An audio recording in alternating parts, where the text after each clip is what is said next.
1914 он бол хүн төрөлхтний зүрхэнд мартагдашгүй сар үлдээсэн цаг хугацаа байлаа. Европын хотуудын гудамжинд залуусын мөрөөдөл салхин тисэх навчиг бутран замхарч, дэлхийн төв улсуудыг холбон байсан итгэл ганцхан бууны дунд нуран өссөн тэр өдрөөс хойш дэлхий өөрөнгөтэй болсон. Олон мянган өхлийг дагуулсан энэхүү цуцтай хаанаас эхлэв? Балканы улсын дунд орших Сараево хот дайны түүхэнд онцлогдсон үлдсэн шалтгаан юу байв? Зэрэг асуултад хариулт олохын тулд бид түүхэн он цаг хугацаагаар аялах болно.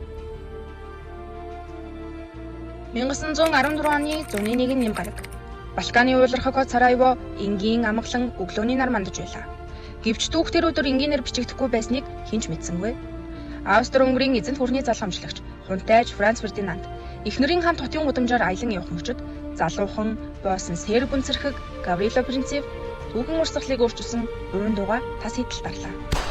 Энэ бол зөвхөн хоёр хүний амьнасыг биш, бүхэл бүтэн твийн хувь заяаг өөрчилсөн агшин байв.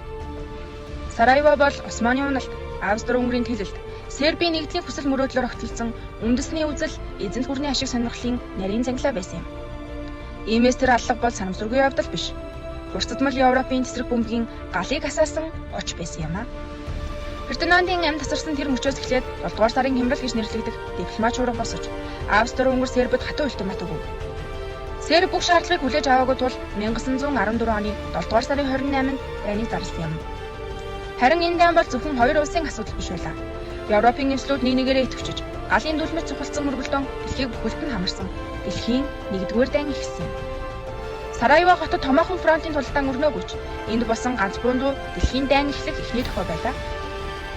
Гаврило Принцип гих залуу үнцэрхэг үзэлтийн сум зөвхөн хоёр хүний амийг бус бүхэл бүтэн тэмийн доктортой байдлыг байна. Тиймээс Сараево бол тулдаангүйч дайн эхэлсэн хамгийн хүчтэй геополитикийн цэг ажээ. Тэгвэл яагаад энэ жижиг хот стратегийн чухал газар байв? Учир нь Сараево бол Балканы төвд байрлах олон үндэстэн, олон соёлын улс орн байсан юм. Энд Османы нөлөө, Австри-Унгарын колоничлол, Сербийн үндэсний үзлийн ашиг сонирхол тогтолцсон тул Балкан дахь геополитикийн хурцдмал байдлын төв зэг болсон. Иймээс энд гарсан аливаа өмнө зөвхөн орон нутгийн биш, Европын бүхэл бүтэн хүчний тэнцвэрийг хөдөлгөх хэмжээний стратегийн ач холбогдолтой байв. Латин гүр. Энэ гүүр нь Милака голоор дамжин Сараевогийн төвд байрладаг.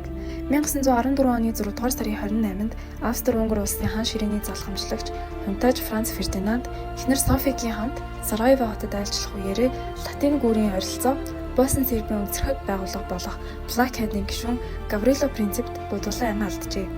Энэ халдлага Австри-Унгар Сибирьтэй дайдаж улмаар олон улсын холбоотнууд татагдан орж дэлхийн 1-р дайн эхлэх шалтгаан болсон. Видовдан Батруудын сүм. Сүм нь 12 жил Жорж болон Гаврило Православ булчны дотор байрладаг. Франц Фердинандыг хүнөсөн Гаврило Принцип болон түүний хамтрагчид Австри-Унгарын дарангуйлын эсрэг тэмцэх үйлдэлээрээ тэд үндэсний Батрууд болсон. Сүмийн үдэнд Гаврило Принцип болон бусад төлөөлөгчдийн нэр сэлэгдэн бичигдсэн байдаг. Сараевогийн музей 1878-аас 1918. Энэ музей нь 1914 онд болсон аллагтай холбоотой барилгын яг тэр газарт байрладаг. Музейд аллах болсон болон Принципийн ашигласан гар буй, тухайн үеийн гэрэл зураг, бичиг баримт, соёлын болон улс төрийн эд зүйлс 1878-аас 1918 оны Австри-Унгарын захиргааны үеийн Сараевогийн нийгэм, соёл, улс төр, хөгжил, хотын бүтцийг харуулна. 1854 онд Польш төрсөн тэргээр тухайн үеийн эмэгтэй чухал байсан цаг үед Швейцарын Женевийг сургууль гаргахын эзэмшиж Европын цөөн эмэгтэй эмч нарыг болж чадсан. 1899 онд Австри-Унгарын засаг захиргааны шийдвэр Босни ба Герцеговины нийслэл Сарагийн анхны эмэгтэй эрүүл мэндийн албан хэмжээ албан ёсоор төлөвлөдөг ажиллаж эхэлснээс хойш муслим эмэгтэйчүүдийг гэрээр эмчилдэг байв. Тухайн үеийн уламжлалын улмаас тэд эмэгтэй эмчтэй очиж чаддаггүй байсан тул Канадагаар тэдний цорын ганц эмнэлгийн төсөлмж байлаа.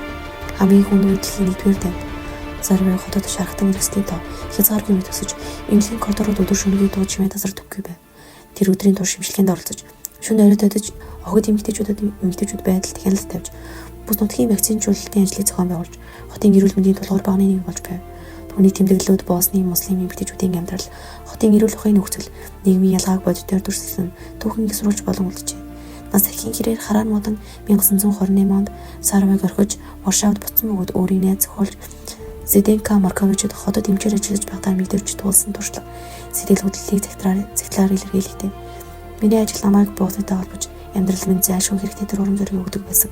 Тийм учраас би тэндээс явахдаа гүний харамсаж байна гэж бичжээ. Үүнээс хойш Кравска зохиомж, орчуулга дурсамж бичиг ажилд илүү тезэг зохицол бай амьдарч байгаад 1935 онд тэмдэг болсон байдаг.